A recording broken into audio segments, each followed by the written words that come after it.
David, you have the slides as well for this, the slides for the society meeting.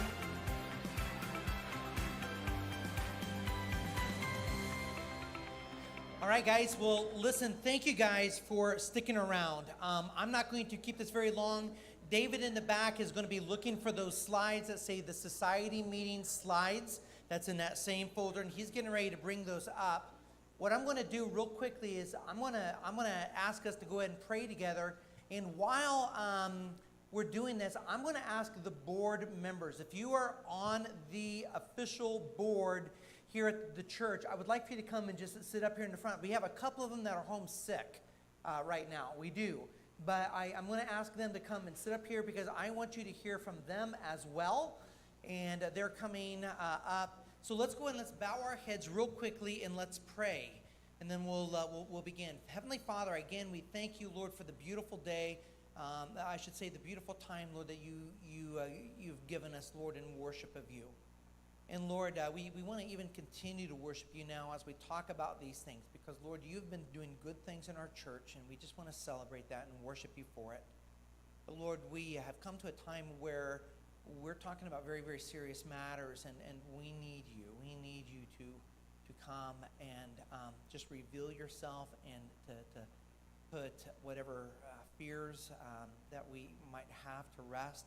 And as we look and talk and share and answer questions and the like, Lord, we just simply ask of this. Father, in regards to our lives and this church and everything in it, Lord, we just pray, Lord, your will to be done. We do not want to go ahead of you. We ask and pray, Lord, that you would just reveal these things because, Lord, we simply want to do them as your good stewards.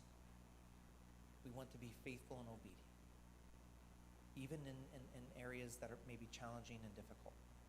We want to if you're calling us to go out to deep water, Lord, then we want to go out to the deep waters. We ask this again in Jesus' name. All right, so I do see slides on that back wall, and that's absolutely fantastic. Guys, Randy, go ahead and pull up that next slide, or whoever's back there for me. Guys, here are the questions that I want to try to address today as briefly but also as thoroughly as possible. We have been talking for a long time now about building an addition to our church. The addition to our church, what we're talking about is a youth center, okay? And so the question is, why is this addition, this youth center, needed? What will this addition look like, be like? What will take place in it?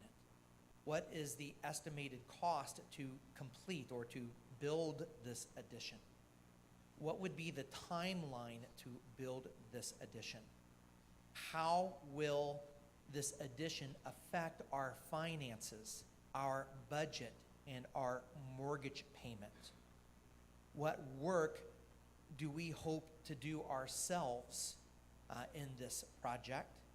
And then lastly, what is it that we hope will result from having this addition?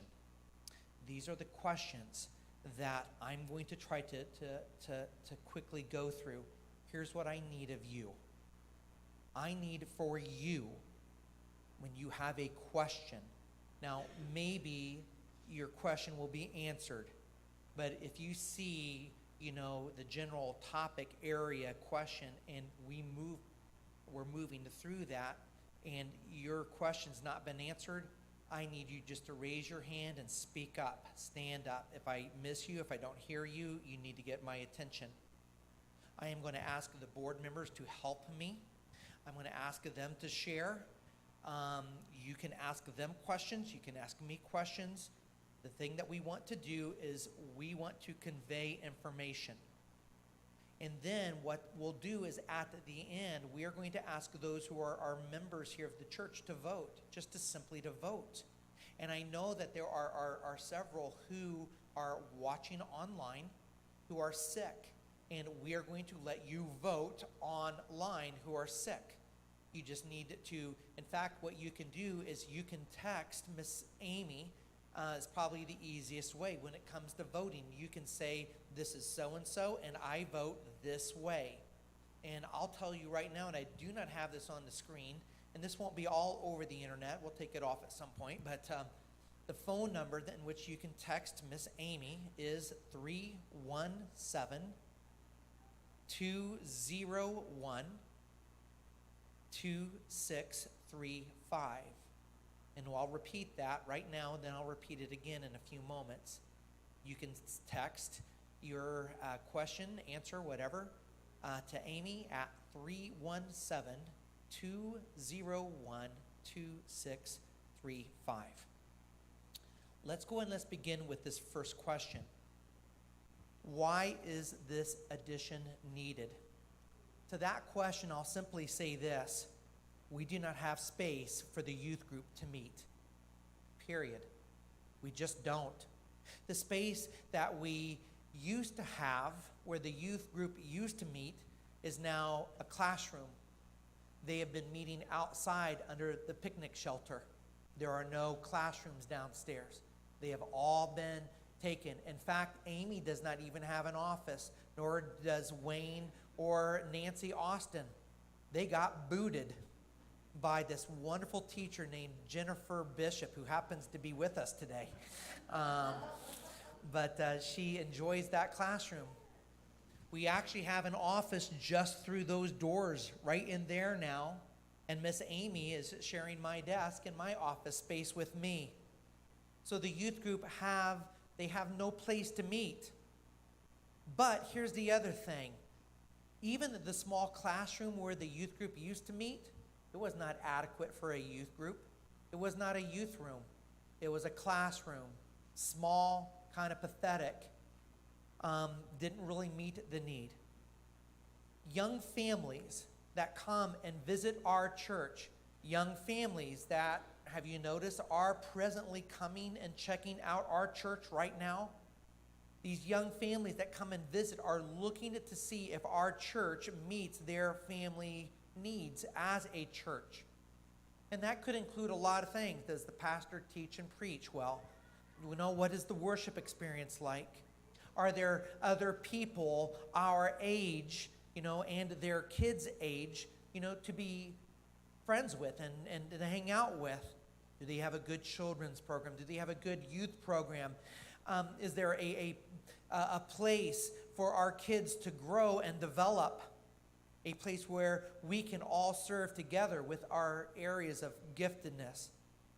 Guys, without an adequate youth center, and I believe without a good youth staff, and we have a good youth staff, and we're trying to continue to help them and bless them, but without these things, these young families will consider other churches.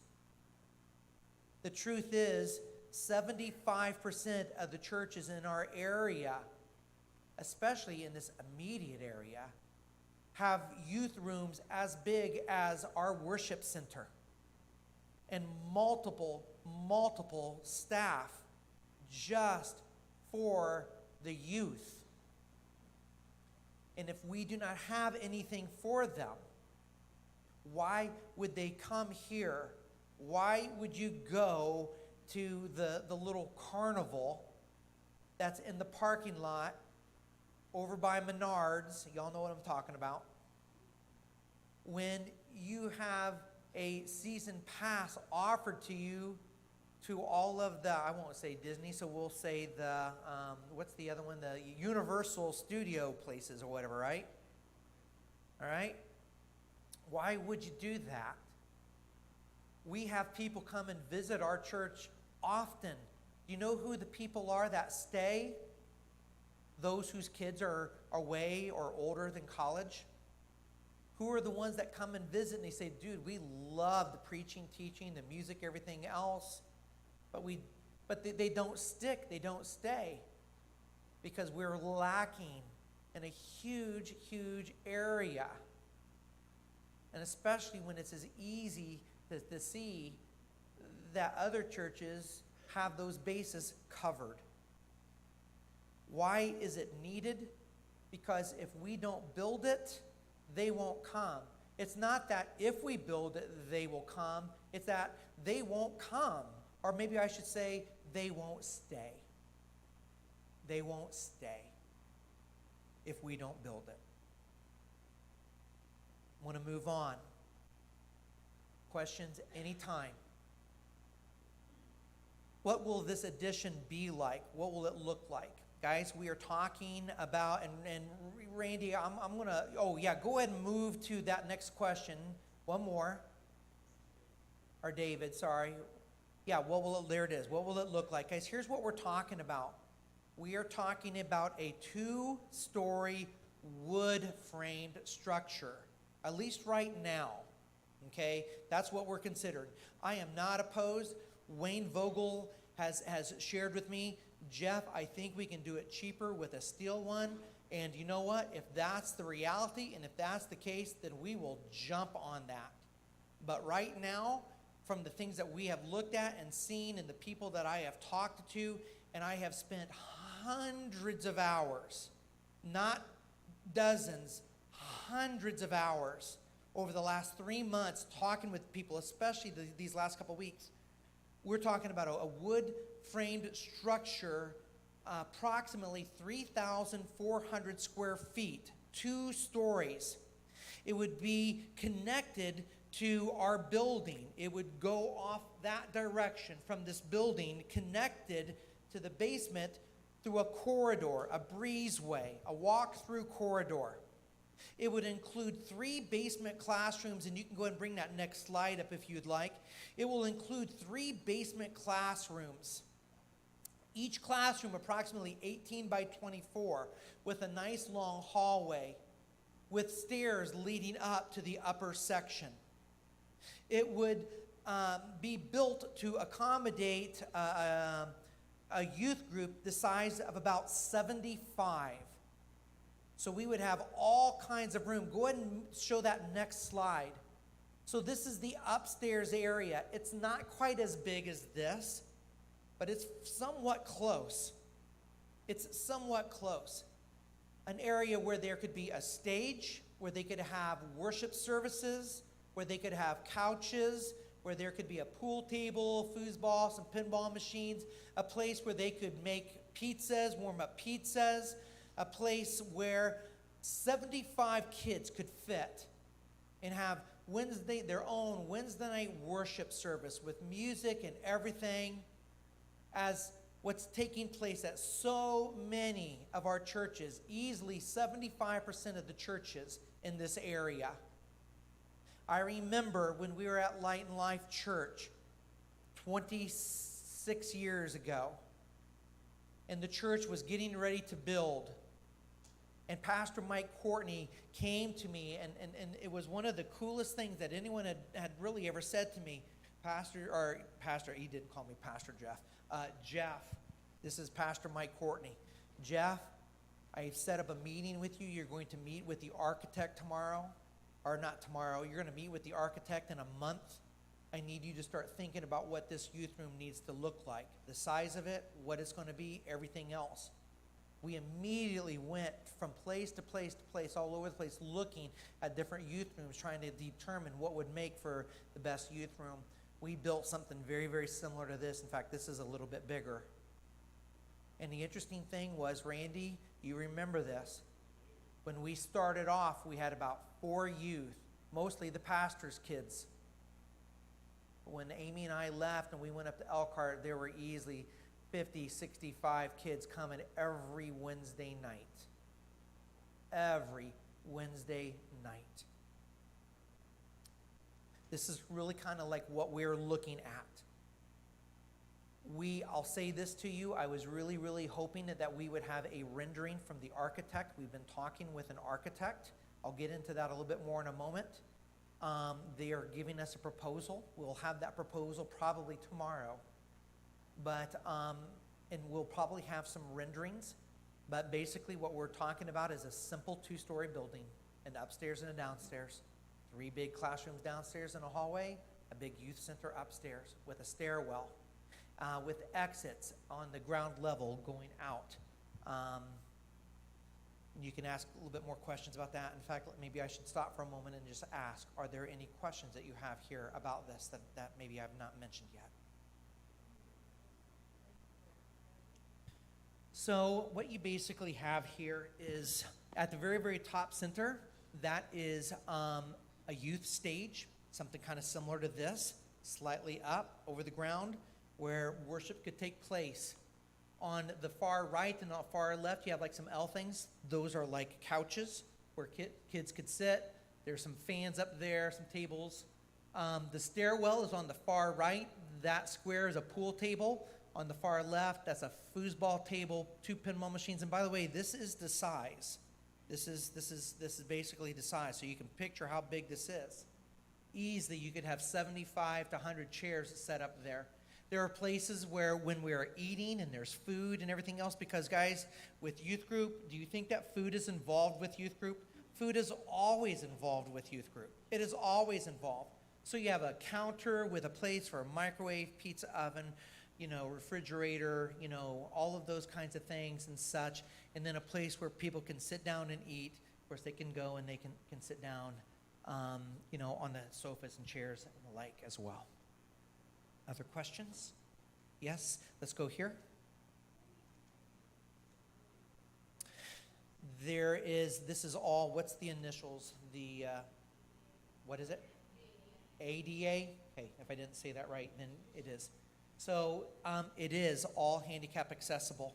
So from the top, there is a doorway right here that's at ground level, so they can come and they can enter in the youth room that way. Most likely, that door, which is right here, we will probably have another door actually right there as well at ground level, so you'll have 2 exits on the upstairs level. Yes, there's a stairwell that's there. Well, how would they get downstairs? Well, what they would do is they would go ahead and put the slide up from the one before. This is the ground level. So what would happen is they would come out here, and there would be a sidewalk ramp that would go around, and they could access the youth room from that door or from the classrooms or whatever else. So they can get access. That was the first question that we asked, and they said, nope, you are more than in compliance there. Okay, a question back here, I believe.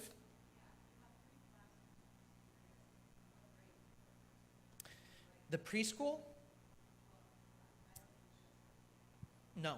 So what we have right now is we do have a classroom downstairs where the children are able to meet. But is it conducive? Absolutely no, it is not. So what we have here with these 3 classrooms is the walls separating the 3 classrooms are partitions. They're partitions. So you can sit there and you could make one of these a classroom. You could take the partition out of the other one. You could have the children's room, the children's center there. You could take the partitions out of both of those. You could have this whole thing become the children's area. It's massive. If you take the partitions out of those rooms, that suddenly becomes, minus the hallway, the same size as the youth center. So there is incredible flexibility that's there, okay? And that's exactly what we want to do. Right now, the preschool has the rooms that they need. Are they going to continue to grow? I hope so. I hope so, and we can grow with them. But this right here is an area that we, especially that basement area, 2, if not all 3 of those classrooms, that will be designated. Each of these classrooms right here with the partitions is bigger than the classroom downstairs right now where they meet. If you take 1 partition out and you double that, that is huge, huge, and would be able to accommodate easily 50 children, easily.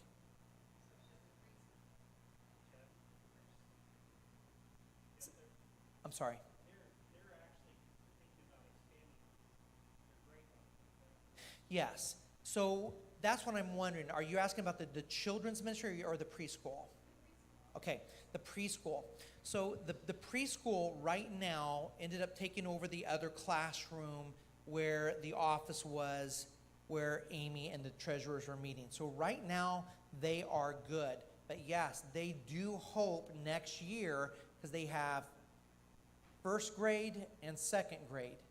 And if they have third grade students that are interested to come, and right now it looks like there is an interest for them to come, then yes, we would give them one of those classrooms. I don't know if it's going to go above third grade. I don't know if we would want to accommodate that more than third grade. But I think that that's what that is. So we would have, at the very least, 2, plus we would probably have more access, from these classrooms here as we kind of, accommodate what exactly things are going to look like. Does that make sense? Who else had a question on this side? I saw hand, Dad.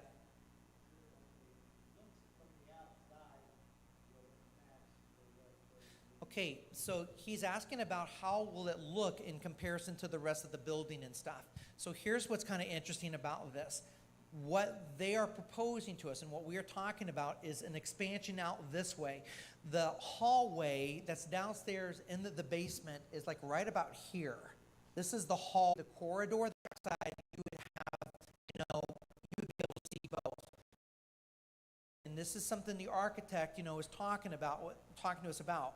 He says to us, Jeff, I think what we can do is we can get the stone brick look on the building on the lower quarter with like a ledge.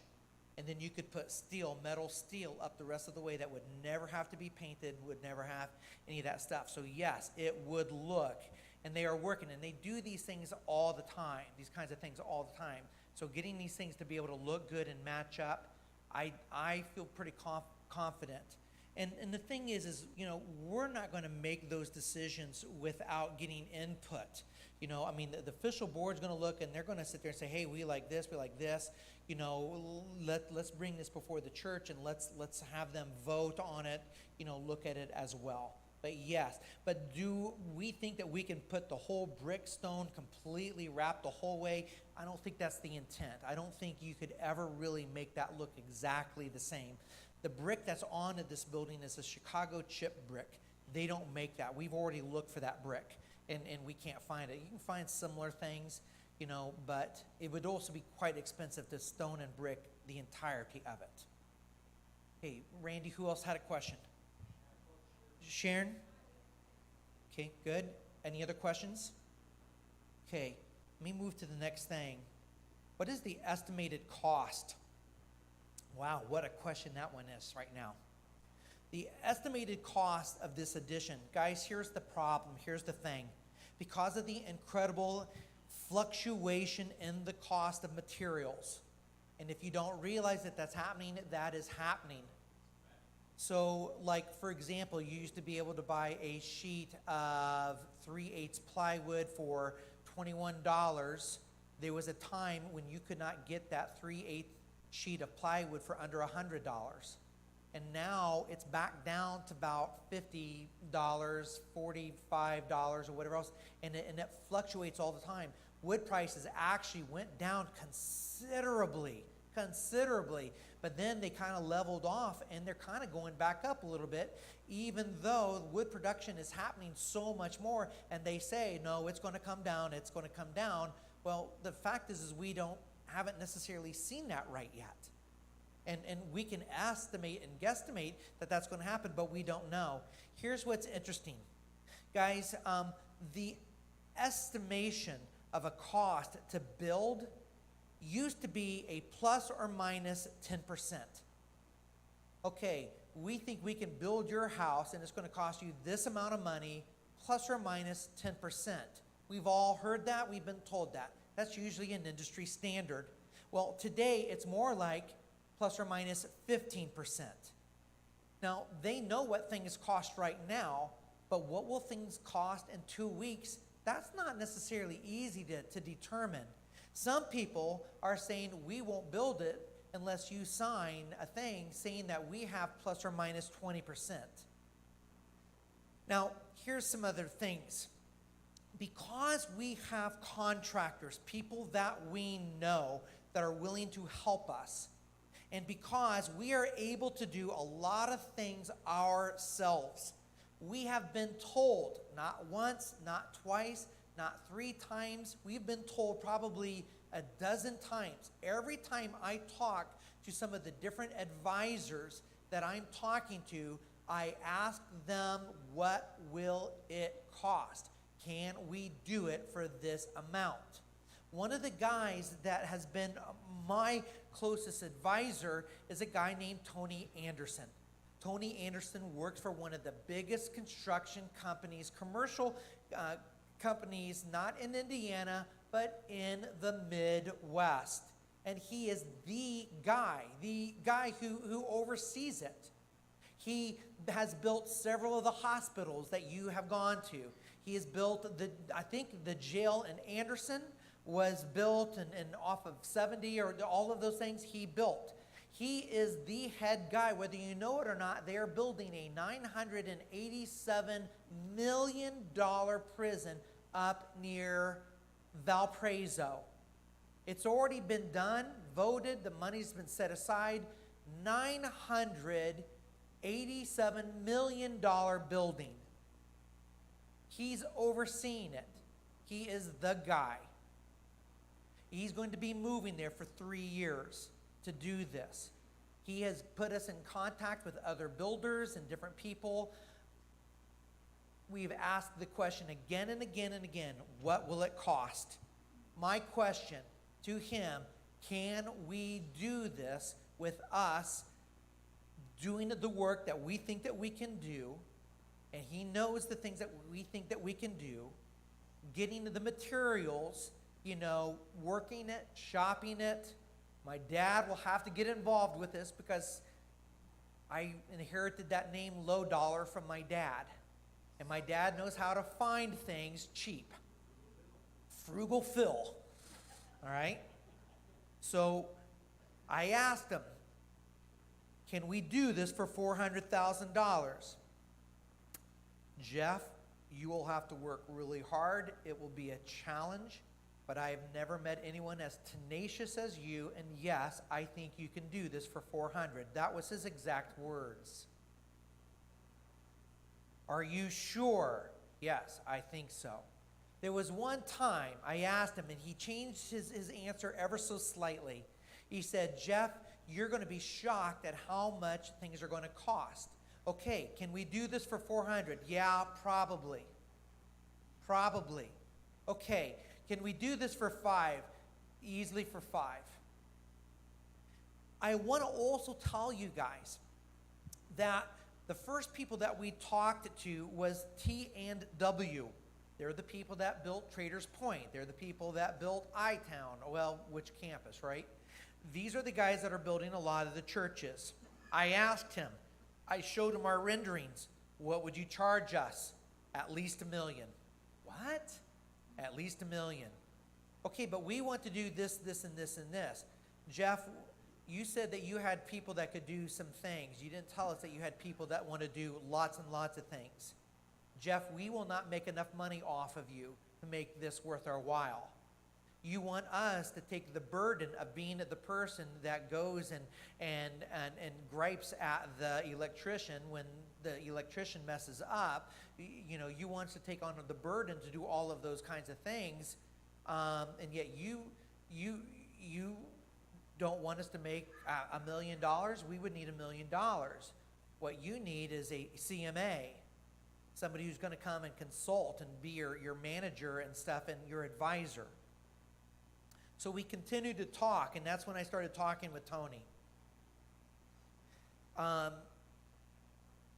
we'll talk about the CMA in just a moment. But guys, the bottom line is, as soon as we get our papers from the architects, we will be able to go and take those and just hand them to 84 Lumber Company and say, price it out. And we will know exactly the material cost.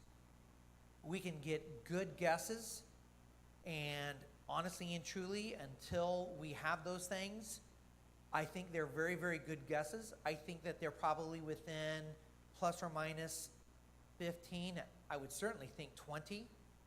But until that, we really, really won't know. But what we are talking about is a building that is finished.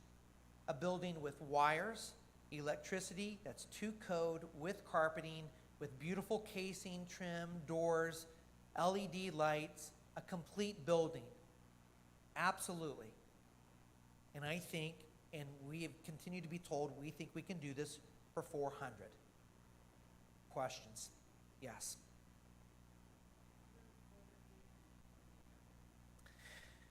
So here's, I'm not going to do that. We're going to put vents so that water can drain. And we will do things to make sure that when we are ready to add those things, we can add those things. But I'm going to tell you, when you start putting water in a new building, that's a whole new level of architecture and renderings and things like that. So, you know what? We're going to build something that will accommodate us, and those things, those needs will probably change. And when they change, you know what? We'll be able to change with them so that we can get those needs taken care of. Other question? But you mentioned, say, especially the project, but that doesn't include, Nope. doesn't include concrete. Nope. Nope. We'll have those things as well, and we'll talk about those things as well. Absolutely. There will be contractors that will have to be hired, subcontractors, a CMA. A CMA will be a person that will look at those things, estimate those things, determine those things. The guys, the consultants that we have been talking to already, those things have been considered, taken into account. So when we get those final drawings and everything else, and we sit down with the CMA, he'll look at those things and he'll give us firm numbers on all of these things. Absolutely. And we will not we will not pull a trigger, obviously, until we have those things. It would be foolish for us to do that.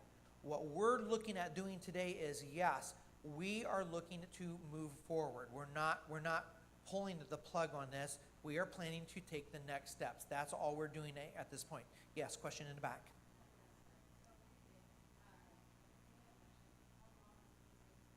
Well, that will be answered in just a moment. Absolutely. Yep. Nope.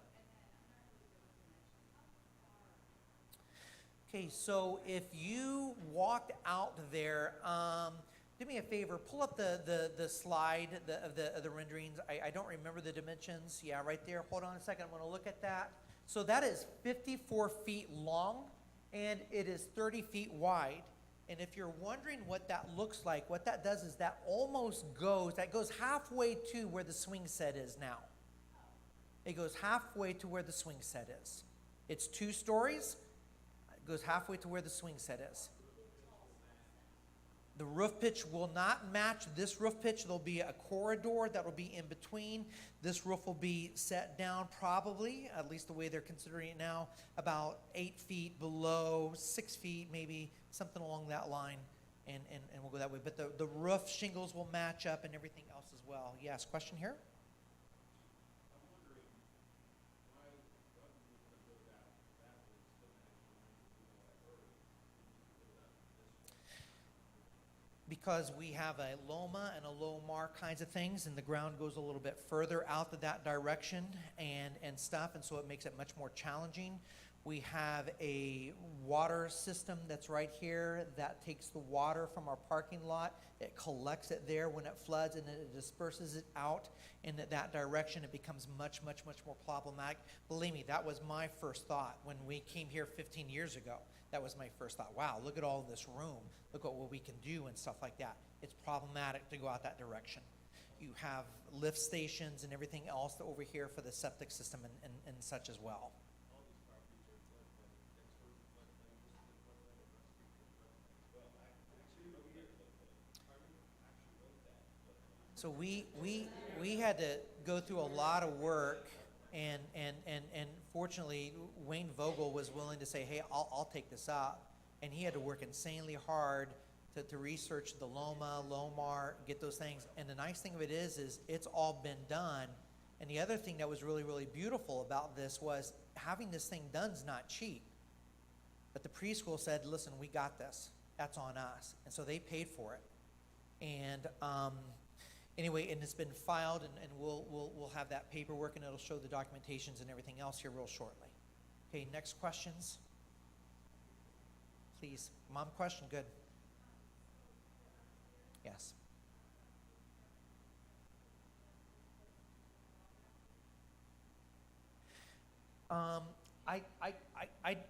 All I can really say to that is this. You know, when you build a house, you know, you can build a house and you can sit there and say, okay, I got the frame of my house and it's built and everything, and that's all wonderful. When mom and dad built their house, they didn't build the horse barn, they didn't build the riding arena or the outside arenas or the back porch or all of those kinds of things. So there are stages and things. We will make sure, the thing that I want to make very, very clear is, you know what, we could spend a lot more money that is not necessary to do those things like during, but once it's done, we can do those things for pennies on the dollar. And believe me, why would you have food if you don't have those kinds of things there? Believe me, when it's appropriate and stuff, we will do those things. Absolutely. You come and ask me, come and talk to me, I'll answer that. But we will definitely make sure, the one thing is if you're going to do plumbing, the thing that's really, really hard is you have to have spouts. You have to have stink pipes or drain pipes, ventilation for drains. We're going to make sure that all of those are in and so forth.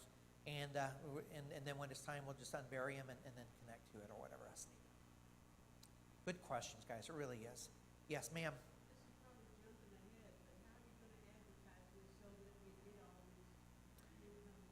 So right now, we don't have to advertise. Right now, we have, Dwayne, we've been coming here for 15 years. 15 years that we've been coming here. And we have worked so insanely hard to try to get people to recognize that there's a church here. You know as well as I do that everybody that drove by here for the longest time thought this was a doctor's office. Because all of the doctor offices are associated with River Road. And they would see this, and between that and the fact that this kind of didn't look like a traditional church, and there was no cross outside or any, you know. So for the longest time, that was the case. Guys, we have all the publicity in the world. We have 100 kids that equate to 75 families that are coming and looking at this place right now.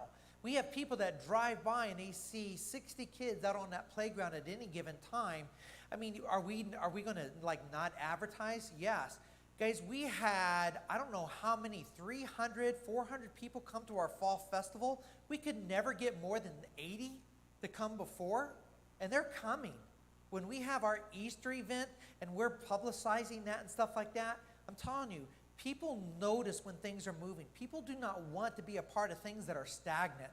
They want to be a part of things that are moving, where there is health, where there's a vibrant, you know, thing going to it. And the thing of it is that's happening right now. The question is whether we take advantage of it or not. Because we've had times where we've had momentum in the past.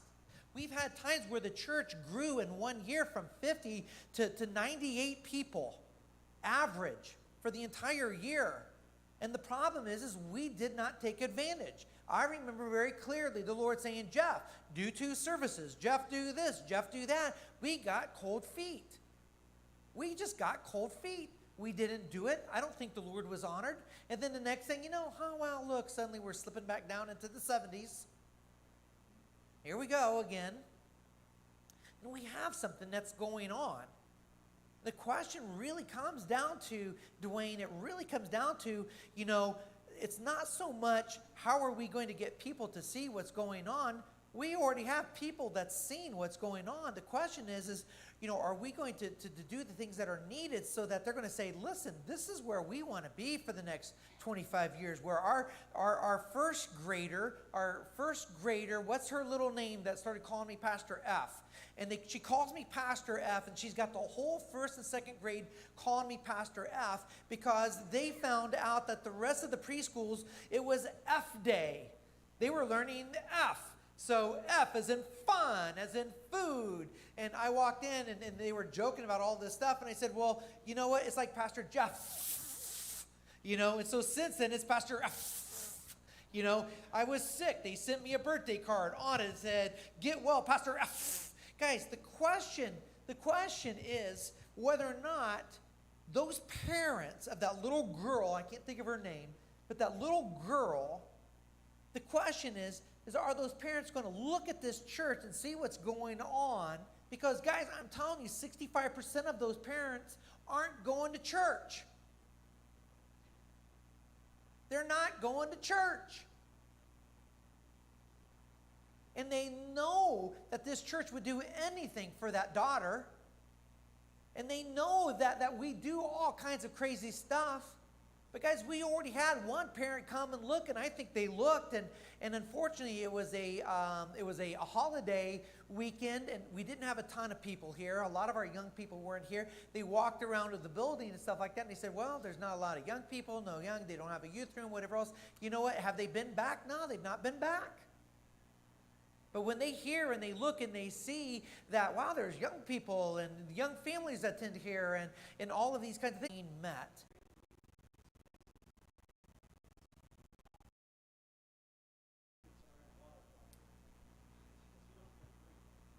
And not just with the preschool. I mean, even on Wednesdays, you know, the youth group and the kids, I didn't even know. The youth group, they went out and they were like doing leaves and gutter work and everything else and stuff. And I didn't even know that. Wasn't even aware that was going on and stuff like that. Wow, okay, well, cool. They come, they see, they check it out. Okay, next questions. Dad, quick.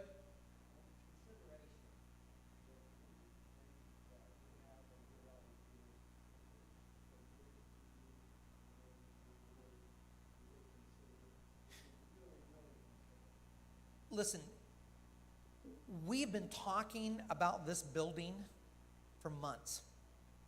For months. We're at a place where if we don't move at some point, then we're going to be at this place 6 months from now without making a move. Our superintendent and the BOA, our superintendent is actually taking a sabbatical for at least 3 months. And he's like, Jeff, you know I'm leaving on the 15th. You need to have your society meeting. You need to know where things are and stuff like that. Now, that's not to say that if a steel building is able to come down the pipe and you can do these things for that steel building price and everything else, you know what? That's not to say that you can't change those kinds of things and stuff like that. I have an open phone. You can call me. You can come and bring me, take a look at this. Would you consider this? We have Wayne Vogel that was able to get a steel building for a steal, right? I mean, it was for a steal. Now, there are pros and cons, and that's what we've been hearing. And we're looking into this, and I'm not, and I told Wayne all along, I am not opposed to this. If you've got something that you think, but here's the problem. It's not my opinion, and it's not even the official board's opinion, and whatever else. Everything has to go through a check and balance with the city and the county and everything else that goes right along with that. I mean, we know that in regards to that little modular classroom thing. We thought this was just going to be cake. And next thing you know, nope, we need to have this. And suddenly, you know, to move a modular classroom is going to be $100,000 or $80,000 or whatever that silly thing was. Why would we do that just for like 2 years or whatever else to do that? So absolutely. We're open. You can come. But I'm going to tell you, if you've got something that you want to say, unless this is tabled and we say, well, we're just going to sit on our talent and bury it for another year. Because, guys, I'm telling you, so often that has been the case. I'm getting old. And I sit there and who knows how long this world's even going to be here. Pastor Jeff, have you been praying about this? I've been praying out of my brains about this. Have you been praying about this? I hope you have. Has the official board been praying out of their brains about this? I know that they have. They're all like, let's do it, let's go, let's get this thing done. Move, move, move, move, move, let's go. Why are we still at this place? So if the Lord is giving you an epiphany about what this thing should look like or whatever else, absolutely, come and speak. But what I am going to say to you is this. Opinions are like belly buttons and everybody has them, and for some reason people love to show them off. They do. I have no problems with those things. But we need to do things, and guys, we've been looking at this and we've been thinking about this. We've been talking about this for a good while. And I'm hoping that we're at that place where we're able to begin to move forward in this thing. All right, other questions? Yes, David. I don't know about Jaegers. The people that built this building are not in business. Yes. Other questions? In regards to this, we're going to move on to the other topic. Haven't even got to the scary thing yet. Okay, what question am I up to? What would be the estimated cost? Or the timeline. Okay, the timeline is roughly this. Let me find it here. Timeline, here we go. Peterson Architecture. That name sounds familiar. He's on the city-county commission. So this is a good guy. I'll get to that in a minute. So anyway, Peterson's been talking to us. We should have the proposal this week. Once we look at the proposal, and if we were to say, hey, we want to go ahead and move forward, it would probably take 6 weeks before renderings would be drawn up. Civil, electrical, plumbing, all of those. The triple crown, all of those, about 6 weeks. We would probably estimate the breaking ground on March the 1st, 2023. In the meantime, the proposals would go to the state and to the county for acceptance. The fact that Peterson is on at the county and he is the architect, I don't think that's going to be an issue or anything. Concrete work would probably begin, after the first week of March, and hopefully the slab, the foundation, and the southern wall would be poured by mid-March. Framing would begin to take place quickly after that, would probably be completed around the 15th of April. At that point, there's contractors, subcontractors in and out, HVAC, electrical, all kinds of different things. But the completion of the building, as far as like from the eye perspective, would probably be done by around August the 15th of 2023. Occupancy of the building, they're estimating early September, maybe mid-September. No one has suggested to me that these things would not be done and being able to take occupancy by October 1st, 2023. Any questions there? How will this addition affect our finances, our budget, and our mortgage payment? That's the big question. On the screen, you see a lot of information. Guys, right now, we have been given, we have received, and we have set aside $50,000 for this. Has been given and has been set aside.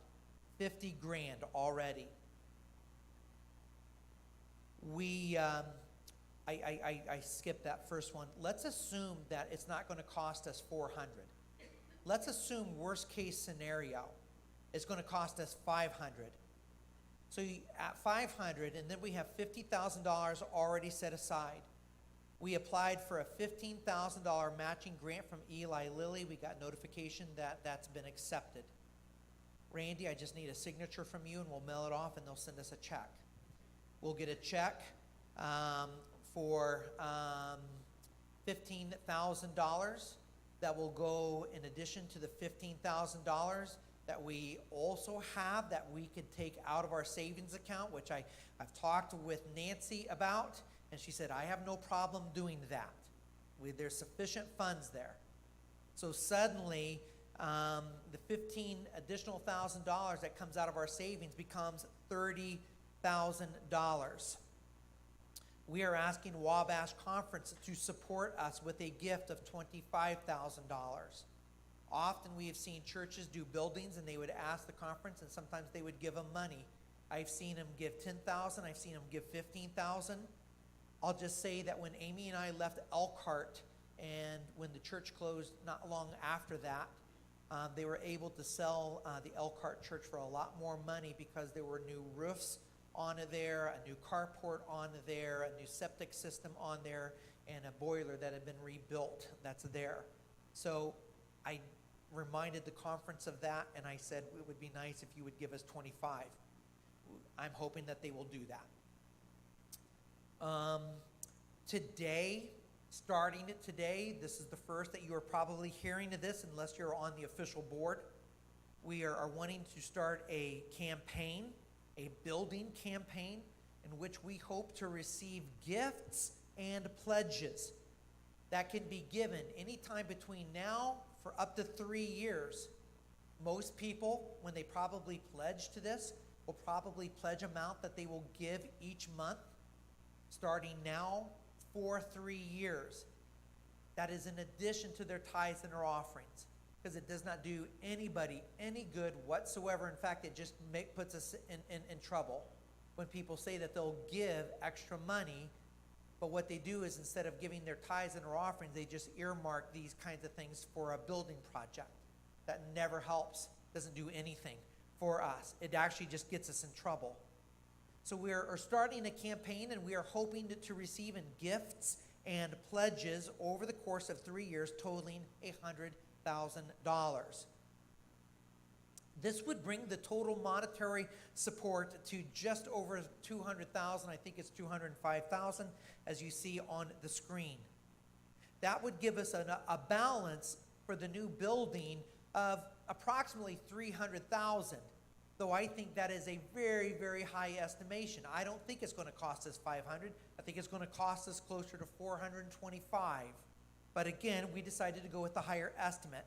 So you have a balance of $300,000. Now, our current mortgage balance is approximately $275,000.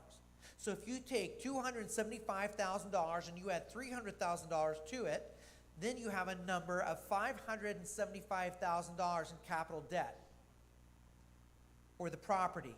The Free Methodist Foundation, which is a bank that we are associated with, a part of our denomination, they told us that they would give us a rate of 5.45. That is the current rate. For a business rate, that is insanely good. Insanely good. Most businesses today cannot get a rate under 8%. Theirs is 5.75. If you took that rate over 20 years, that would give you a monthly payment of $3,939 for the monthly mortgage payment. Interesting, right now, our present monthly mortgage payment is $3,950. So are you saying that it would go down $10? Well, yeah, you know what, it could. But here's the payoff. Here's the difference. Instead of paying off our loan, which right now our loan is set to mature at 7.5 years, we would be adding roughly 12.5, 13 years to that for a total of 20 years. But the thing of it is we have never, ever paid only the minimum amount for our principal and interest on our building, or at least not in the last 13 years that Amy and I have been here. We have always added $50 to $100. I don't think there's ever been a month where we have not had at least $50, $60 added each month. And I think that that will continue. I think the reality is instead of having a 20-year loan, our goal would be to have this thing paid off certainly no more than 15 years. That's not unheard of. I don't think that's being, unresponsible at all to think that we can do that. Let's talk a little bit about some preschool factors. Right now, the preschool is presently paying us $1,000. Yes, please. Okay, let's see if we can answer them quickly.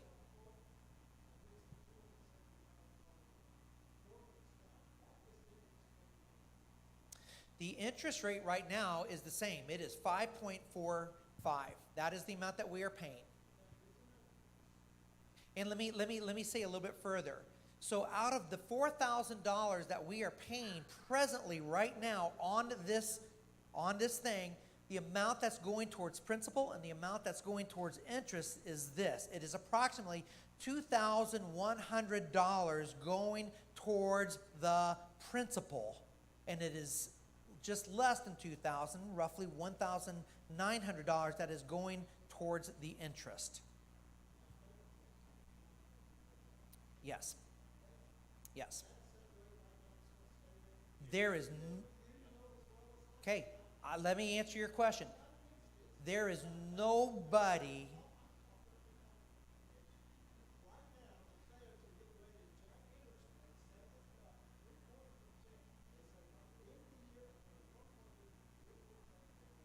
Okay. All right. Okay, so let me tell you.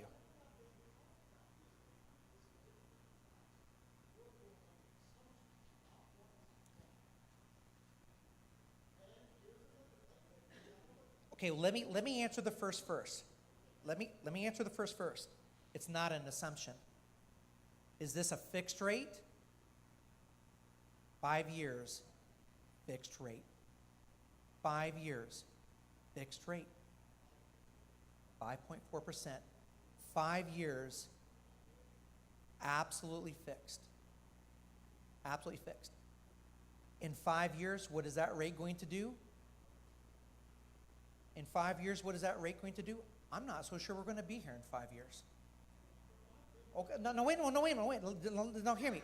I hear what you're saying, and you're exactly right for saying those things. You're exactly right for saying those things. The thing of it is we do not know. We really don't. Could it go up to 17%? Could it, Brian? Could it go up to 17%? You know what? It could. It absolutely could go up to 17%. Y'all remember that? Remember when that happened, Dad? You remember that, don't you? That was scary. Is that going to happen? Guys, I'm going to tell you something. I do not know. But I'm going to answer your question, and this is what I've been wanting to say. I will answer your question this way, and I think it's biblical. I personally am sick and tired of taking our talent and having it buried in the ground. It's not my talent. It's the Lord's talent. It is the Lord's talent. I have asked the Lord, are we wrong? Are we foolish? I have asked the Lord. I think the official board has asked the Lord. If you have asked the Lord, and if the Lord has said to you, tell the board and the church that they should not do this, I want to hear it. That's what I want to hear. Do we say we should hold off until things are a little bit more stable? You know what? You get a vote, and I would love to hear your concerns on this. We'll take as much time to hear it as can be, but I'm going to tell you guys something. It is not my talent. I tithe to the church, as so many of you guys do as well. But you know what? That was never my money. It was entrusted to me. I am just a steward. And I really, truly, truly believe that if the Lord was saying to us, don't do this, don't do this, don't do this, I truly, truly think the Lord would sit there and say, and would make that very, very clear. You better be careful. Don't do this. Does the Lord know what the interest rate will change to in 5 years? He knows. I don't. But one thing that I don't want to do is this. We've been here 15 years. And we have so conservatively, we got it, we got it, and those kinds of things. And I don't think we're being foolish. I don't think we're being reckless. I don't think we're doing any of these things. All I know is there is a world out there that's lost, and the children are the ones that are absolutely in that front line. It's the kids that are absolutely in that front line. Guys, we are not talking about a new worship center. We don't need a new worship center. But what we need is something for these kids. I hear you. I will give you the microphone. You can share. I absolutely hear you. I don't know. I don't have a crystal ball, but I know one who does.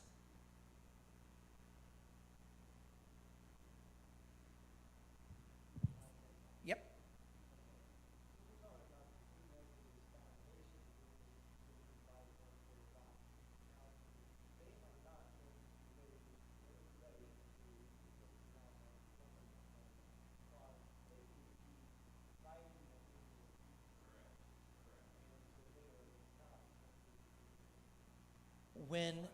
When the interest rates were up at 17%,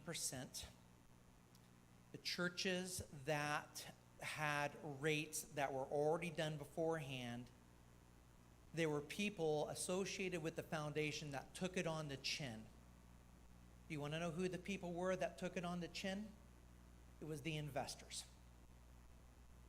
It came to the investors. It came to it came to the retired bishops. And the people, and I really kind of want to name names, but I can't even think of their names anymore.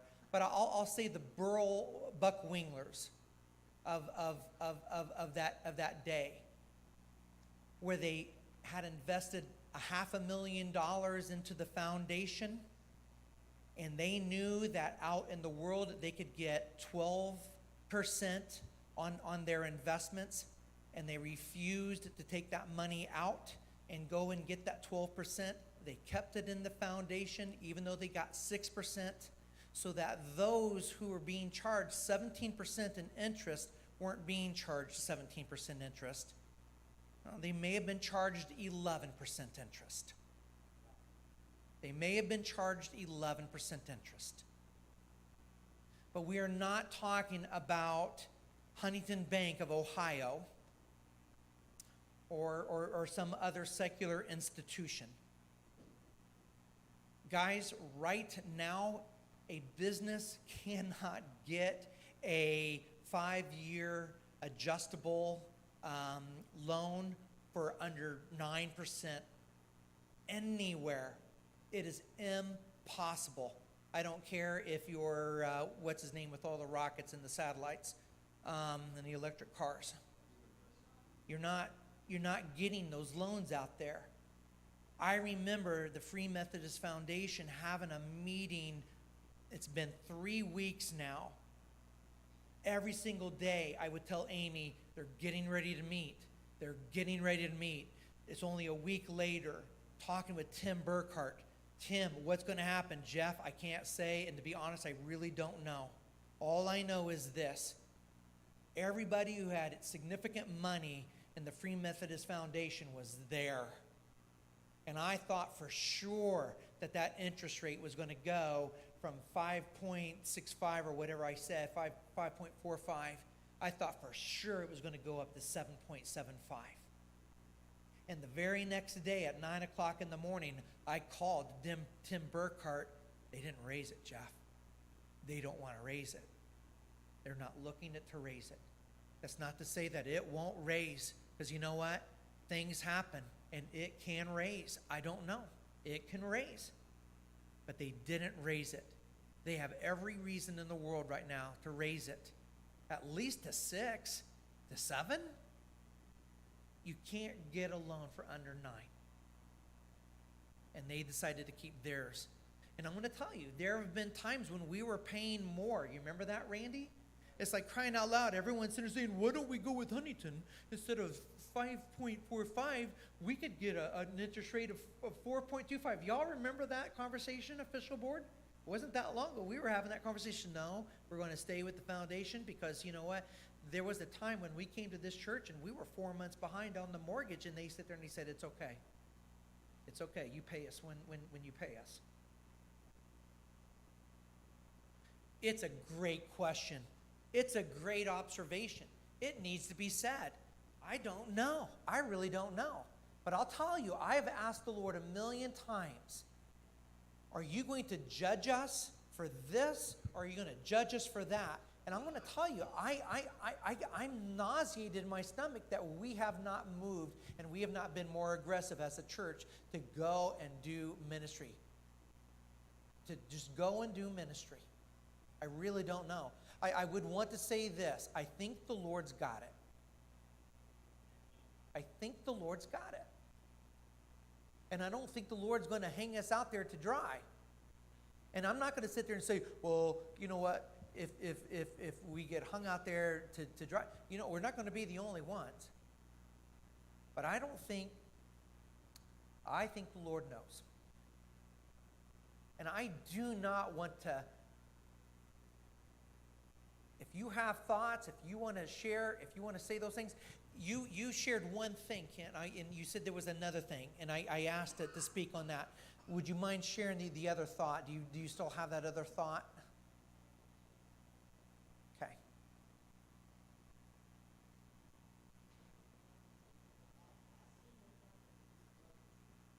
Mm-hmm.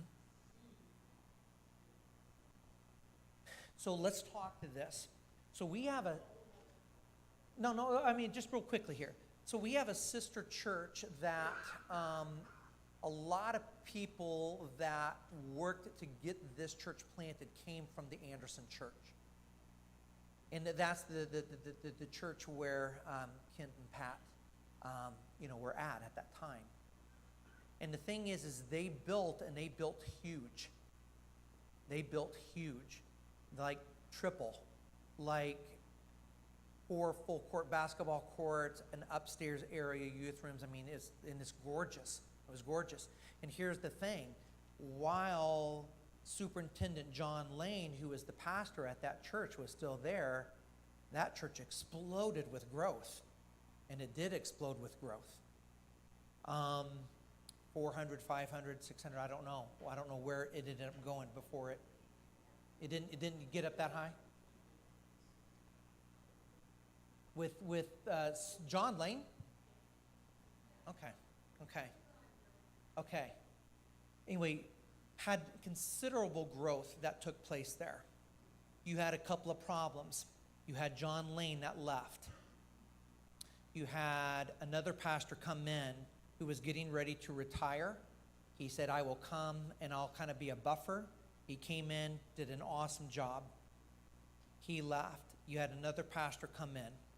Didn't do a very good job. Then you had another pastor come in, and I don't know what he was thinking. What do you think happened to the attendance at that church? Went down. Plummeted. Within 3 years, 4 years,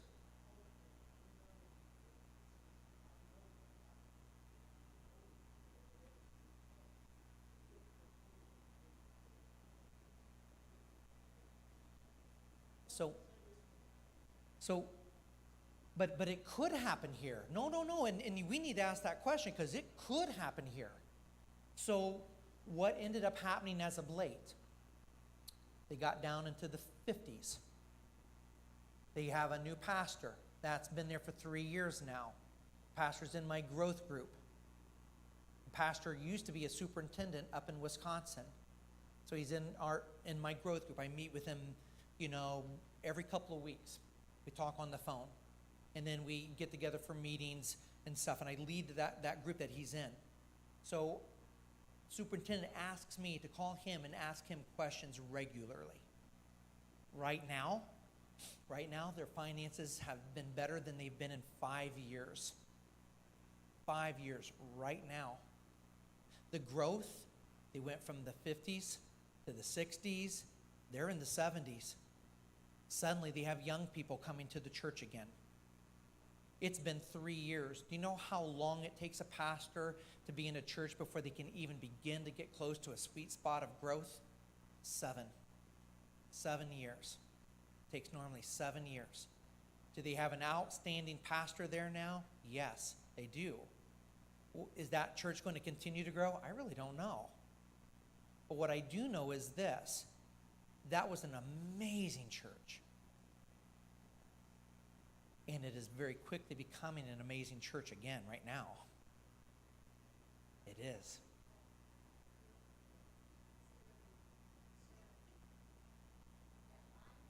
Mm-hmm.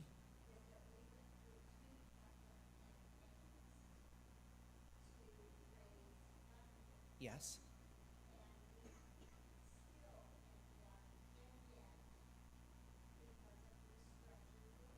Yep. Yep.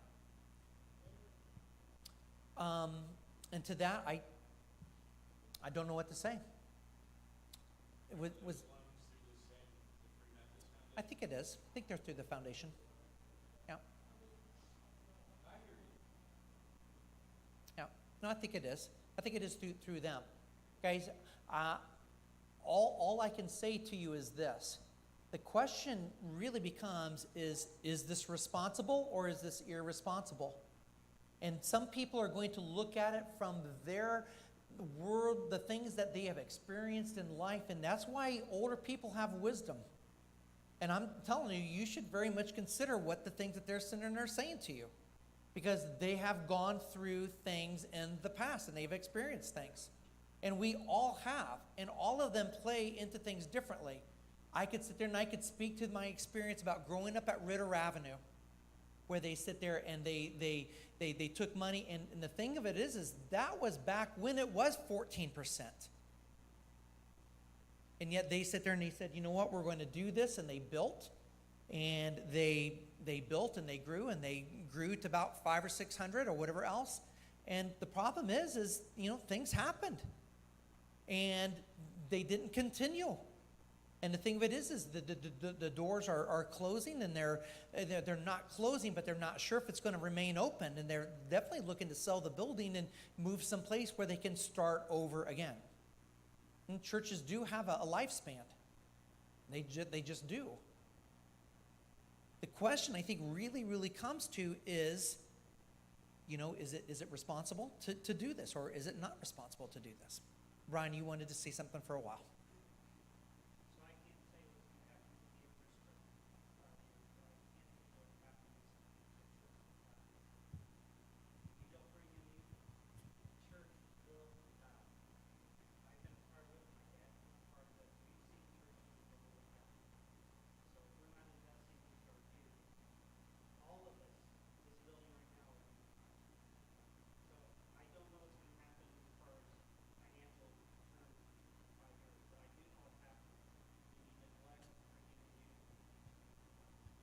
Yes. You know, think about bringing children in. It's important that that's the future of our country. And today, those children are being taught the wrong things. Fix your school system right now.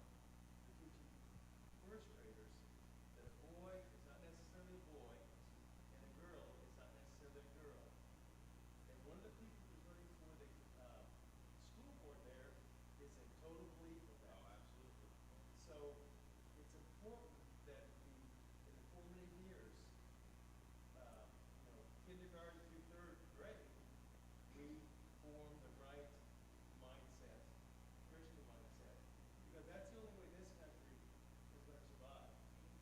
And also, I think that's the only way this church is going to survive. If you look around this church, we're all old. I'm old too. And we're going to be. I used to be young. We're going to be gone in 10 years. So we've got to have that future. It's scary how it kind of ends up looking like a lot of churches that probably a lot of us have been a part of in the past that aren't there anymore. And that is really kind of the frightening thing. And and the bottom line is, and I say this in all seriousness, we could close up, take the assets, and go and invest those assets, someplace else, and go to another church. But I am going to tell you something. I do very much believe in this church, and I believe that the gospel is being preached in this church, and I believe that God has been doing things in this church. And I think God is wanting to stretch us and move us, and help us in different ways. I mean, I don't think God is just doing one thing in this church right now regarding this mortgage. I think what's happening, God's working there, He's working there, He's working there, and I think He's working in all of our different lives in different ways, and He's seeing how we're going to respond and with these different things, for our good and so forth. Guys, I will say this real quickly as well. And like I say, I will let you talk. All you have to do is raise your hand. We're not talking about a $1.5 million Light and Life build. We're not talking about a $3 million build at White River, or a $40 million build at Traders Point. And we're talking about $400,000, of which right now, if people did a campaign, a $100,000 campaign, that's like nothing. Most campaigns that I go to are more to the lines of like 3 million or whatever else over the course of 3 years. I've already had board members come and say, I had one board member say, I got 5,000. I had another board member, I got 3,000. Had another board member, I've got at least 3,000, but it'll probably be more, but I got to work some things out. All right, that's awesome. It's not like we're biting off California or, something like that. It's a reasonable thing. I've had a lot of people come and ask me, Jeff, why are we not building a new worship center as well? If we're going to do this, let's do this. That was the preschool lady's question. Jeff, if you're going to do this, why not do this?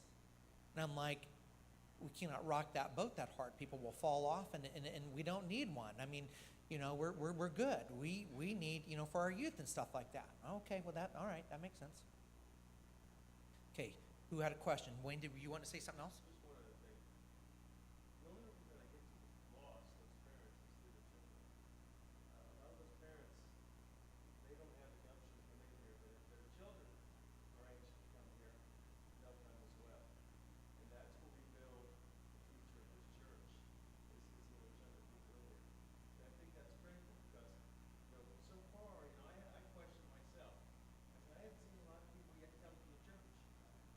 But the most important thing is we are ministering to those young children who are impressionable, and they're your next leaders.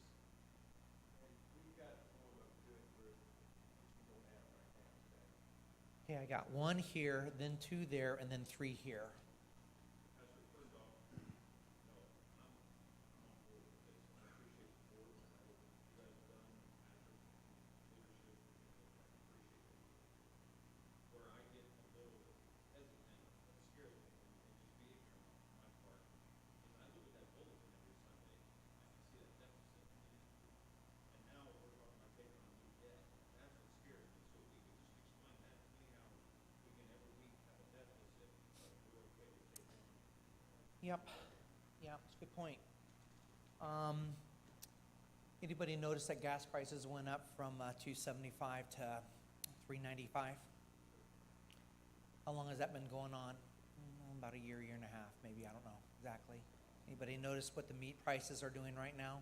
Amy and I went and picked up a quarter beef, side of beef, from Amy's neighbor and stuff like that, trying to figure out how we're going to do things cheaply. I've been considering and thinking a long time about, okay, I wonder if I could, if I could find in one of those really, really old ancient, you remember those Yugos that used to get like 45 miles to the gallon? You cruise that around for, another 6 months or something like that until we can get some things. Yeah, you know what, we're cutting and we're nickeling and diming. We don't spend money on Kleenex's boxes. Do you see any Kleenex boxes up here? You would sit there and you would think, oh, Jeff, you're talking about Kleenex. Yeah, you know what, we're talking about Kleenex boxes. No, we aren't spending money. The only money, honestly and truly, that we've been spending lately has been the preschool's money. We don't. So yes, have the givings gone down? The givings have gone down. People aren't giving as much.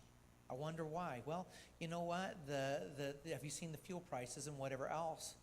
And crying out loud, it cost me $20 to come in. I was talking to somebody the other day, Jeff, it literally cost me $20 to drive into town and then went back, by the time I consider all the gasoline in my truck and stuff like that. Man, that's crazy. I absolutely hear you on that.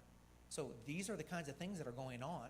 And the thing of it is the problem is just because your guys' electric bill's going up doesn't mean that the church's isn't. But what's also the problem is okay, well, people aren't giving as much or whatever else. Well, things are tight. Well, yeah, things are tight here. So we get less money, and so it shows up and it looks a lot less on those bulletins. The thing of it is we have a budget, and the budget is a guess of what we're going to spend and what it's going to cost us to do things. I am so sick and tired of, the first 5 years, we never bought a piece of curriculum anywhere. We just recycled and reused. I called other people, anything and all of that stuff. And the reality is that's kind of where we're at again right now. It's kind of again where we're at right now. So, the givings look low, especially compared, well, hey, Jeff, aren't we supposed to get like $3,400 or $500 a week? Yeah. Have we been getting that lately? Nope. No, we're not. But you know what? All the bills are being paid. And we are still very, very, very much in the black. It's a budget deficit is what it is. It's not a debt. It is a budget deficit. We still have $10,000 in one account and I think like $70,000 in another account.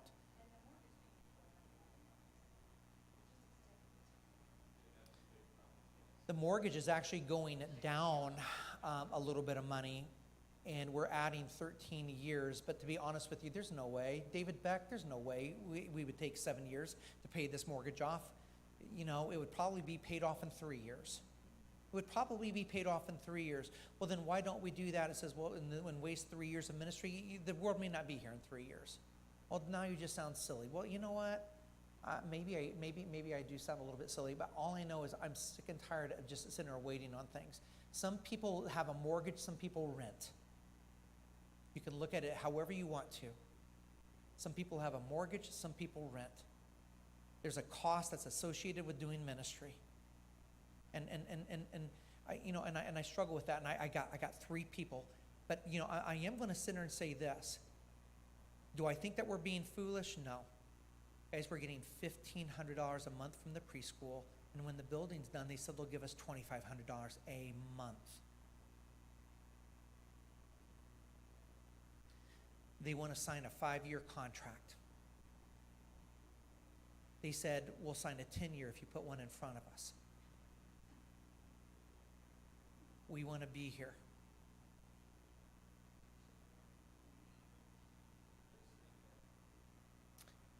Real quickly.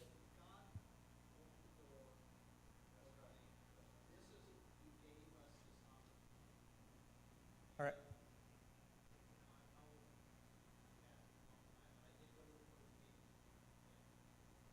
With the billion-dollar construction guy. Real quick. Sorry.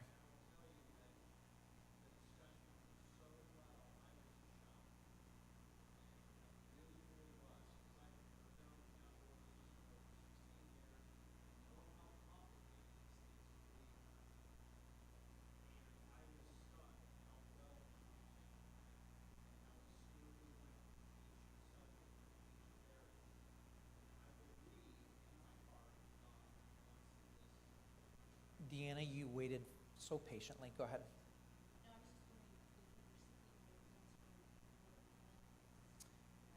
There's a grant that we are applying for where we could get up to $50,000 of help. They would either come and the answer is yes. We're looking for grants like crazy. That's what I'm doing in my evenings while we're watching the Phillies get beat by the Texans, Houston's. We're looking for grants and stuff like that. There's a $50,000 grant. I had a friend that applied and got the grant. Ours seems more reasonable than theirs. What they do is they take an existing project that's there, and they say, listen, we'll come alongside and help you with one section of it to get it completed. So that's what they do.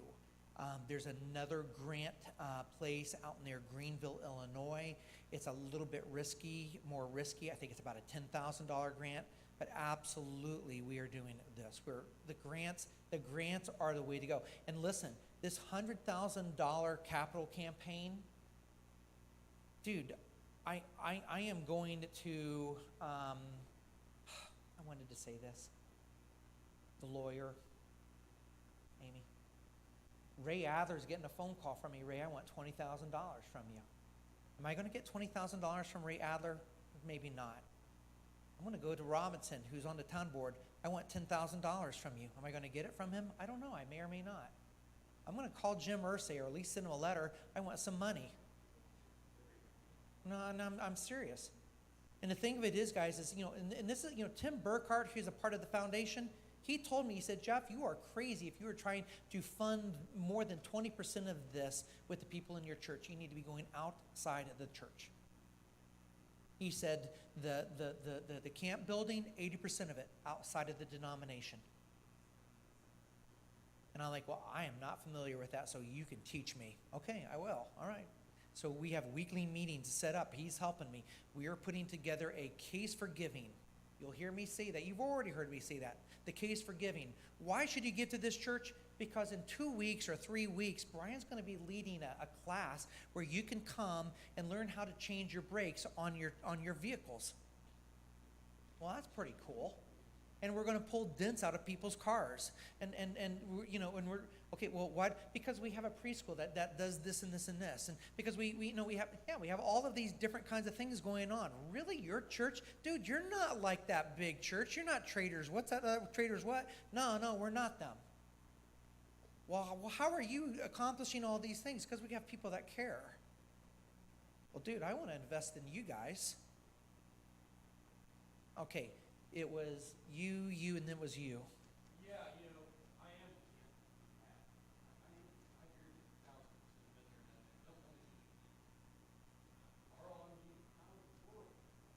Okay, so there's a lot of ways. As a board member, as a Christian, as me, I've got to work on me too. I've got to do that. I need to. No, I'm talking to everybody. I hear you.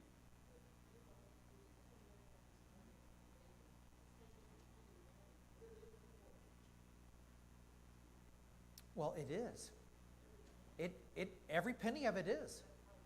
No, it absolutely does. It doesn't go to anything else. It goes towards that. The problem is you can't differentiate. I mean, it goes into the thing. We have a budget that is ready to go to the board for their approval. I was going to try to do this, but Nancy's sick, so she wasn't going to be here today. She's watching online. But every penny that we make on that goes towards this absolutely.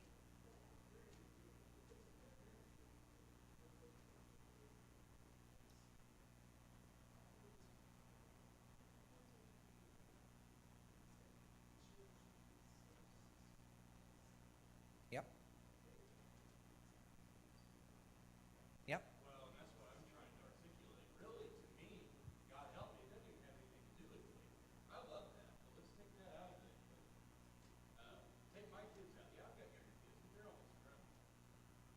I'm old school. I'd rather not do any of this stuff. I'm good with a candlelight. I'm a first generation after. My dad was a sharecropper, folks. I know what poverty is. I don't need all that anymore. But I do know that a lot of people do. A lot of people are drawn by different things. And I also know that I'm involved in my school board a lot. And I hear all this heinous, frankly ridiculous liberal stuff. And I'm not trying to go political. I'm talking lifestyle. I'm not talking red and blue. I'm talking reality. Yeah. And I'm told all the time. My mother and I had a conversation this morning. It's time for people your age, Mark, to step up. Yeah. And this is what I'm called for. Yeah. And if I'm wrong, whoever, throw stones at me. It's okay. I'll admit it. That I've prayed and thought and prayed. I hate that. I don't want to, but I think we have to. Well, let me say, Jody Bellinger, she came to this, and I was tempted to sit there and say, Jody, why don't you become a member at our church and have this become a subshoot of the ministry? We can become a nonprofit and all this stuff. And the thing of it is, the government absolutely penalizes the absolute living daylights out of you to do that. You think it would be the opposite way, and it is not, guys. It is not. But do you know that this is Jody's church? Jody told me, she goes, Jeff, Open Doors my church. This is where I'm going to church. Now, Jeff, listen, I've got a lot of responsibilities, and I'll tell you, she is. She could manage a Fortune 500 business. Is she giving it to this church? Is she tithing to this church? You want to know what? Yeah, she is. Is she here today? No. I wondered if she was. Did she have like some sickness going on in the family? Yep, she does. But she told me, she goes, you know what, this is my church. And again, I want to ask her, I said, you know what, do you want to just like bring this in and have this as a ministry of the church and stuff like that? And the fact of the matter is, and I've had other people tell me as well, when we were at the BOA meeting, they you know, the one of the guys on the BOA at the Wabash conference, he's down in Evansville. They do a school that says, no, Jeff, keep it separate. It's a million times more challenging, difficult, and all of these things if you keep it separate. But once again, we keep tying it back to that. I understand that's realism, but this has to happen without that. I'm sorry, it doesn't.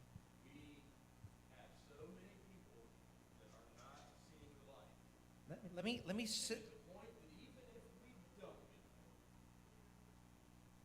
Yeah, please. I feel like I would not do a regular service as a board member. I'm the one who stands to gain the most from this, because I'm also very active in the youth. And when we started coming here, there was an active youth group. It has gone through a couple of name changes. Sharon and I most recently have taken on a youth group, which is 5th grade up to 12th grade. We didn't even have any program or activities for children under the age of 12-ish, 5th grade, 4th grade and under. So when we would come to dinner churches, they would get to sit in the back and color pages while we sat here in an adult youth group, and there was nothing for them to do. Within the last year, Mark and I helped start a kids group as opposed to youth group. So now our younger kids actually have something fun to look forward to, which has brought a few more families to our Wednesday night Bible studies. We've also kind of took a little bit of a dip with our youth group attendance because of the changeover in leadership, but we are now back Well, up. and I would say that was COVID that caused that dip, not really even the leadership and change. I mean, honestly, we never did recover from that. But keep going, I'm sorry. Have anyone to come back Yep. to lead as well. So, we had a double dip there, so to speak. And we've got it back up to where we've got 7 kids, junior high, high school age, that come on a regular basis.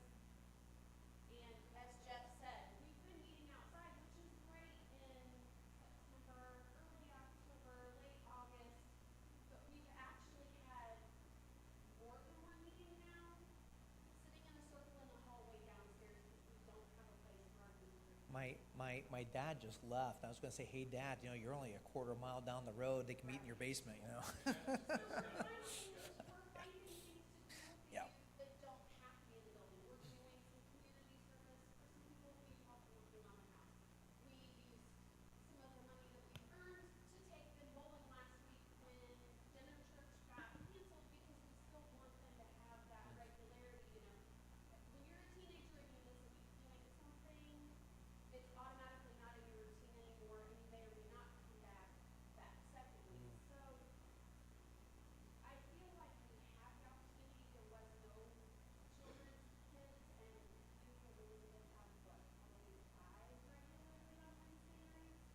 And that doesn't include all of the kids that we have on Sundays that are here that don't necessarily come to youth group. But then we have several kids, I mean, 3 that I can think of off the top of my head that come to youth group regularly who don't come to church regularly. and they're getting exposed. And one of those has had her parents visit a few times, so there's some interest there, but just haven't quite captured her. So I just felt like I Very needed good. to give a little bit of an idea of where our youth participants are as a board member. You're awesome. What you activate. I'm going to give the board a second just to stand and just share anything that they would want to. I do want to go over this really quickly. You know, there are things that we hope to be able to do ourselves to make this thing feasible. One thing that we would have to do is we would have to hire a CMA. That's CMA is a very common common term. Stands for a construction manager as advisor.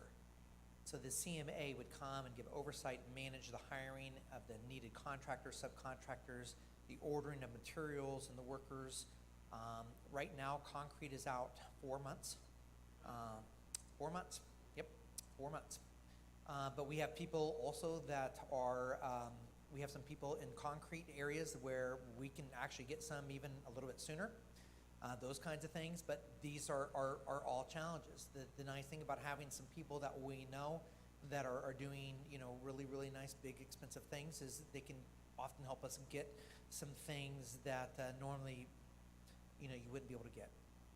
CMA would be an on-site person making sure that things got done correctly, pulling permits, scheduling inspections, orchestrating the progress of the work so that nothing, there's not a stoppage in work. The one thing needs to follow the next and so forth. The initial excavating and prep of the ground and the foundation, we have equipment. We're not talking about very much dirt. The hill gets much, much, much more shallow as you go further out. There's not really very much there at all. We have equipment where we could do a lot of the initial excavating work where somebody could then come in with the equipment, finish the level. We have a dump truck. We can bring in sandstone, those kinds of things, instead of having to pay somebody else to do those things as well.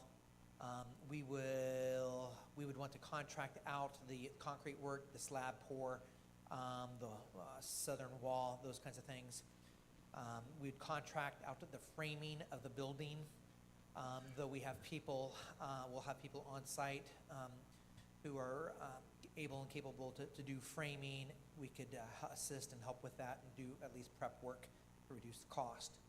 We will prep the new addition with drain vents we talked about for plumbing, but we'll not add water until later.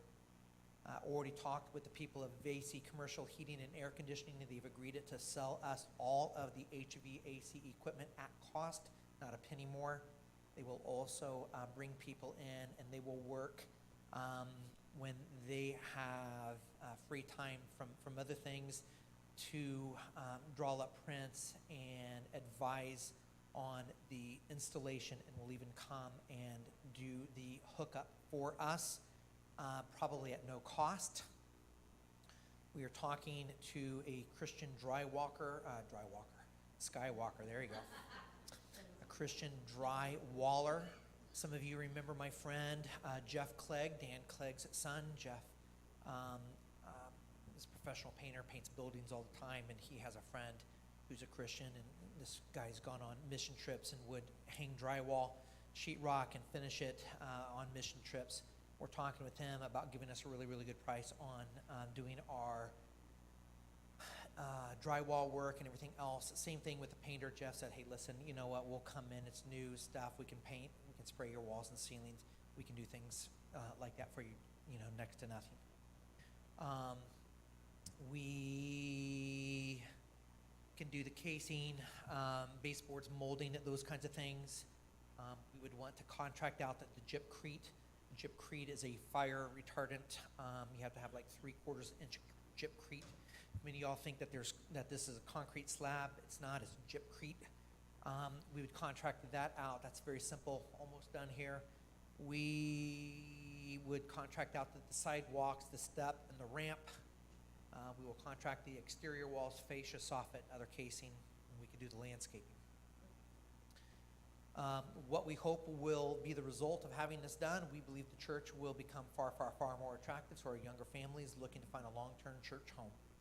We believe the youth group will be attractive to those invited to come to youth group meetings and special events. The new youth center will be attractive to a potential youth pastor or other staff people that we're wanting to bring on board moving forward. Preschool will have additional room to expand and grow as we partner with them in ministry.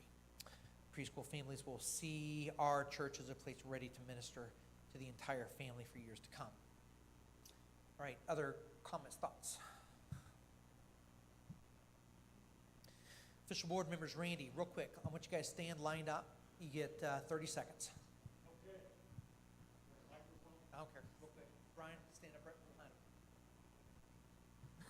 When I first heard about this project, I was very reluctant about it, but since I've been doing a lot of praying, this is definitely a leap of faith, And I feel in my heart 1,000% sure that God is going to see this through.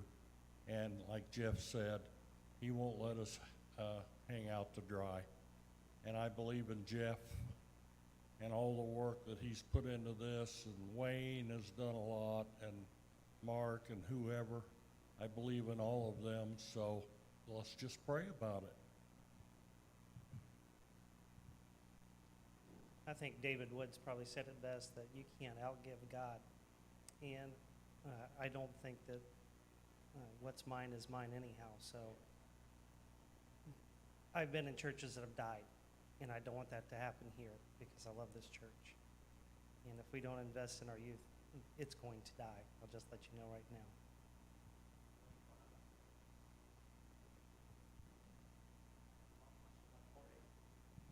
We have done a lot of work on this project, and I've worked with Hamilton County. I've got a lot of connections there, and they're very supportive of our project. The one thing I look at is I try to see, where am I building my bank account? And I know the one I build here stays here, but the one that I build in heaven goes with me. So if I can choose to build one or the other, I'm going to build the heavenly bank account. And I want to see these young children come to know Jesus. And our school systems are not going to provide that.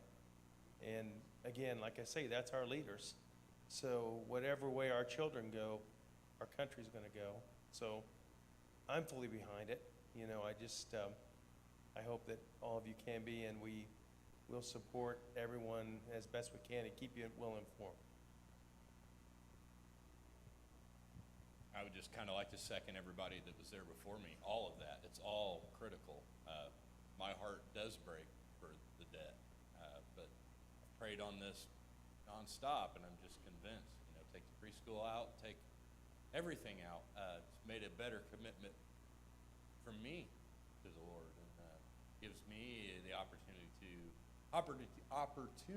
easy to say, to address my lack of maturity and how I've been giving, and to address the things that I need to address. Everybody knows I work for fun, so Bryce and I have talked and prayed about it, and we're gonna put some sweat equity in it, probably a little blood, and it'll be what it'll be. And like Randy said, we just need to pray about it. I don't want anybody to think that I have any personal gain here. Take my kids out, take my wife out, take it all out. I know how damaged this world is, and maybe we do fail. God help us, maybe we do. I don't see him leaving us out to dry, but I'm at the point in my life that I'm nailed to this, and I'm going to take a leap. It's just where it's at, and I hope you can come with me.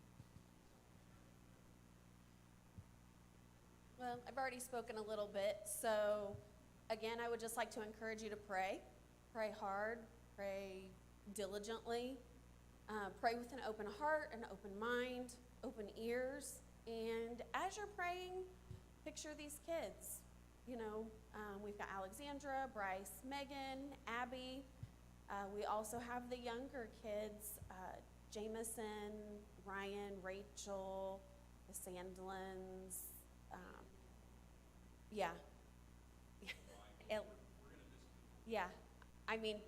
I'm Layla. That's what I was thinking. If Allie, I can't think of all of them off the top of my head, but there are a lot of kids in this church. So as you're praying, pray for them.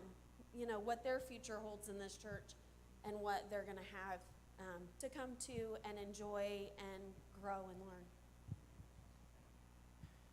Wayne, I like it. I think you hit it. Guys, we invest all the time. Everything that we do is an investment. Taking a nap is an investment. Whatever you do. And I love Paul. This is my favorite thing of Paul. And that is, there are things. He said, there's going to come a time when everything is going to be tested. And it's going to be tested by fire. And the things that aren't burned up, the things that survived, that's the eternal things. And when we are talking about eternal things, we may be talking about 2x4s and drywall and wire and whatever else and shingles, but the reality is there is only one reason. Guys, oh my lands, I'm going to tell you guys, there have been so many times over the past 2 weeks. I've said this to Amy. I've said this like a handful of you guys. So many times over the past 2 weeks, I would wake up last night. The last 3 nights, I did this every time. The last 3 nights, woke up last night, 2 in the morning, woke up, and not a panic attack. It's not a panic attack. It's certainly not that. But it's the, oh my Lance, this is like, oh boy, you know, and whatever else. And I'm just praying, Lord, Lord, Lord, you know, if this is not you, you know, Lord, Lord, Lord, you know, what are we to do here? And those kinds of things. And I love that. It really helps, you know, put it into place. You know, these are not material things that are going to be burnt up. These are eternal things that we're looking to invest towards. And I appreciate that. Listen, guys, I'm going to give you an opportunity to ask any other questions, make any other comments, that sort of thing. Many of you are wondering, okay, well, how are we doing this? This is how we're doing this. You are a member of this church. Between right now and Wednesday at noon, you can send us an email. If I don't hear from you, you're probably going to get a phone call, text, or an email from me.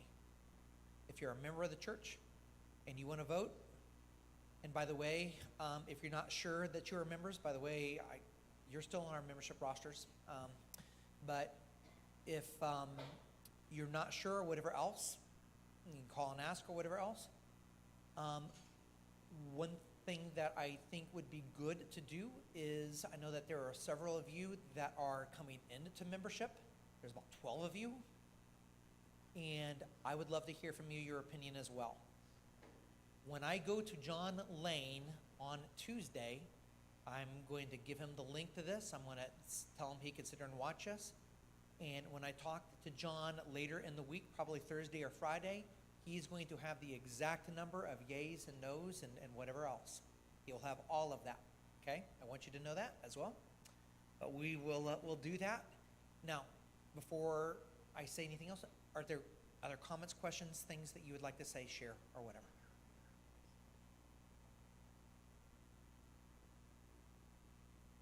You guys were really, really good. I really wasn't expecting, but I'm glad you did, because I think this was like incredibly beneficial, incredibly good.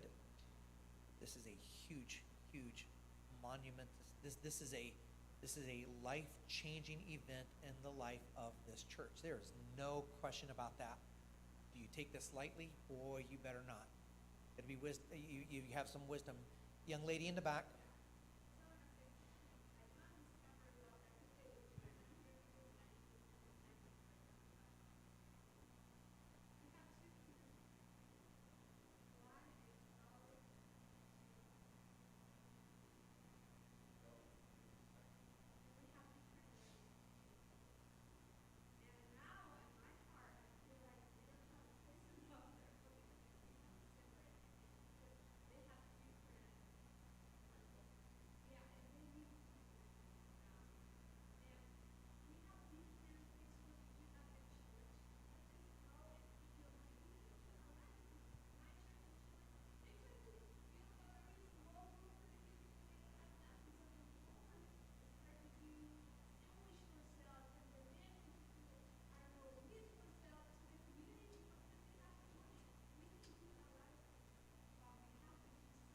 Can I tell you that that's really interesting? Brian bought a skid. Brian bought a skid of tools from Lowe's or Home Depot. Oh, Amazon returns. But they're tools. He's like, Jeff, I'm getting this skid. There might be a few things that we'll pull out, put in our own garage, but I'm taking the things and I'm selling them, and the money that we make, I'm giving to the church towards this. I'm planning on popping dents out of people's cars. If you need a dentless paint, a paintless dent removal guy, I'm your guy. I can do that. Yeah, I can do that. You can give money to the church. We're going to do different things. We're going to figure it out. We're going to figure it out. We're going to figure it out. Yes, sir. Real quick, is the 2023 Sierra included in this budget? 750 horsepower. It's a battery with 750 horsepower. And it'll go 500 miles? I can assure you it's not. Guys, I will send an email out. I will send an email out, and in the blind carbon copy or whatever you call that, it'll have the email so you won't be able to see them. If you want, you can join the community chat and reply to all. You have to make sure you hit Are you serious? We'll figure it out. But if you want to join the conversation online, you're welcome to do that. Take your time.